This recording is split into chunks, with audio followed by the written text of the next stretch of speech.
और वो दावत इस्लामी का जाहिल मुबल्लिग जिसे इलियास कादरी कहते हैं, मैंने जाहिल खुद अपने आप से नहीं कहा है, अल्लामा शाह अहमद नूरानी जो दावत इस्लामी के बानी थे, अल्लामा शफी काड़वी जो दावत इस्लामी के बानी थे, अल्लामा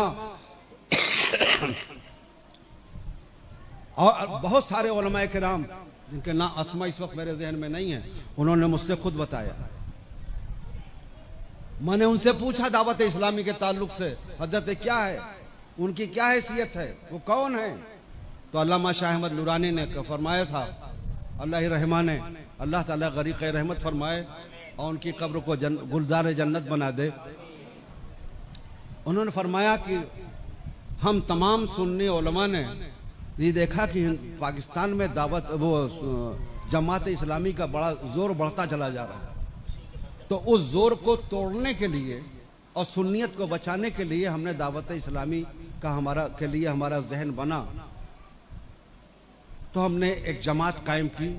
और ये इलियास जो जाहिल आदमी थे, इनके नाम से सारे उलमा को एक किताब मुरतब करने का हुक्म दिया गया और सबको उन्वानात दिए गए, सबने उन्वानात मुरतब करके और वो उसका क्या नाम है, फैज़ान सुन्नत नाम से वो एक किताब मुरतब की गई और उनके नाम से उसे छापा गया।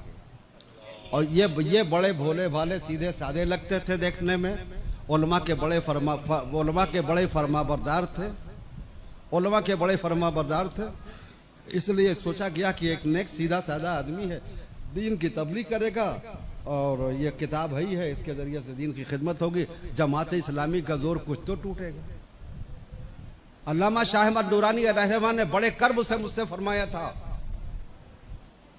कि हजरत जब उन्हें दावत इस्लामी का अमीर बना दिया गया तो उस शख्स ने इस अंदाज से अपना गिरगिट की तरह रंग बदला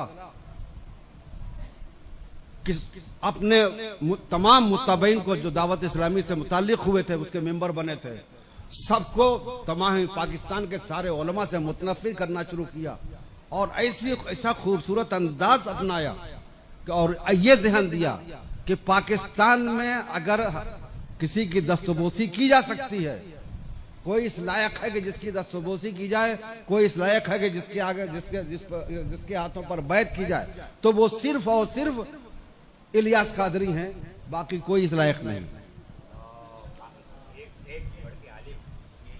और ये माहौल इस तरह बिगड़ा, इस तरह से कि उनका दावत इस्लामी का एक ग्रुप बन गया, तमाम उलमा उनसे कट गए, बेजार हो गए और सारे उलमा उन पर लानत मलामत कर रहे हैं। पाकिस्तान के उलमा की बात बता रहा हूँ, जिन्होंने मुझसे खुद बात की। जामे नईबिया का पूरा स्टाफ आया, मुहद्दिस आए, उलमा आए, मुफ्ती आए मेरे पास और मुझे पूरी डिटेल से बताया, इनकी पूरी रुदाद अल्लामा शाह अहमद नूरानी मुझे बता ही चुके थे। इनकी जहालत और बेअदबी की इंतहा में बताऊं, बात आ गई है तो सुन ले, मेरा इरादा नहीं था, मैं तो ये बोलना भी नहीं चाहता था, लेकिन वहां चूंकि वो इस फितने का वो बानी है, फितने माविया का वो बानी है, उसने जो है, इसलिए बता रहा हूं ताकि आप उसे पहचान लें, जान लें। अल्लामा अजहरी साहब अलैहिर्रहमान ने बिला वजह कुफ्र का फतवा नहीं दिया था उस पर। हिंदुस्तान के जिन उलमा ने दावत इस्लामी पर कुफ्र का फतवा दिया था, बेजा नहीं दिया था। नमूने सुन लीजिए जिसको मैंने अपनी आंखों से देखा। अपने ईमान पर, अपने कलेजे पर हाथ रख के अपने ईमान से पूछिए, क्या यह हक है, क्या ये ईमान वाले का अंदाज हो सकता है? उनके मुत्तबईन अपने साथियों को जब उन्हें मुखातब करना होता है तो मोहम्मद मोहम्मद कह के पुकारते हैं, मोहम्मद कह के पुकारते हैं। हत्ता कि जब उन्हें बाथरूम जाना होता है तो मदीना कहते हैं। अपनी आंखों से देखा है मैंने, अपने कानों से सुना है। जाना है बाथरूम, मदीना मदीना के अल्फाज इस्तेमाल करते हैं। गैरत ईमानी कहां चली गई है? क्या यह ईमान है? पेन पर मोनोग्राम मदीना तैयबा का गुंबद खजरा का मोनोग्राम बना के 24 घंटा लगा के रखना, नालैन शरीफ का मोनोग्राम सीने पर और पगड़ी पर लगा के रखना और उसी कंडीशन में फ्लैश बाथरूम में जाना।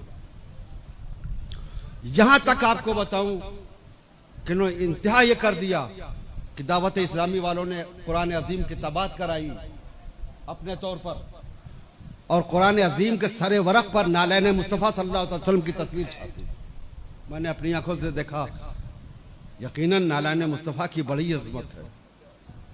उसकी अजमत का हम अंदाजा भी नहीं कर सकते। उसकी अजमत पर हमारे दिलो जान और ईमान सब कुर्बान, नालैन मुस्तफ़ा की अजमत पर। लेकिन नालैन बहरहाल नालैन है और कुरान बहरहाल कुरान है।